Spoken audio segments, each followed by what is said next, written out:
securing Bourbon Street one day after a deadly attack. Workers deploy stronger temporary barricades to stop a future threat because on New Year's Day, New Orleans' existing bollard barricades weren't working.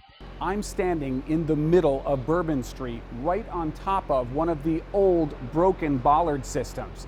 There are 2 stationary bollards on either side, but there used to be 4 bollards, 2 stationary bollards, and 2 moving bollards on rails, but they're gone.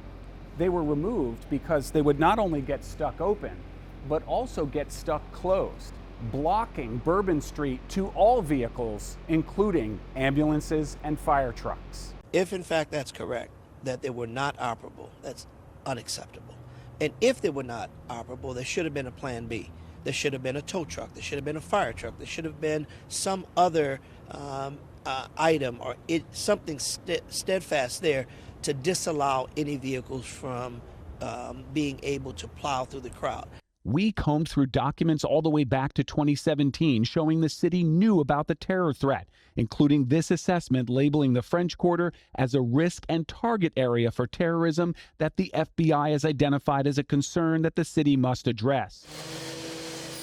New Orleans installed that first set of bollards right before the 2018 Sugar Bowl.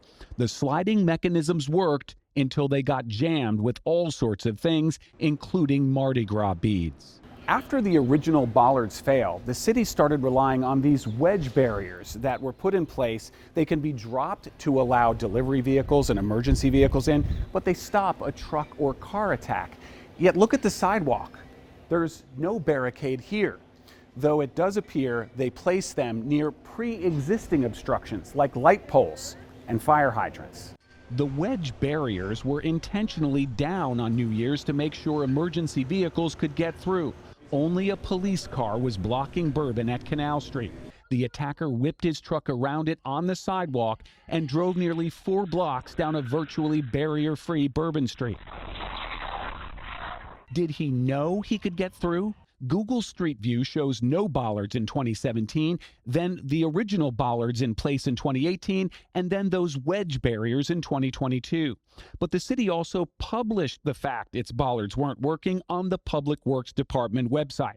Multi-year plans for the ongoing project to replace the bollards are online, complete with a map of where they aren't now and a timeline showing that the new barriers would not be in place until just before the Super Bowl next month.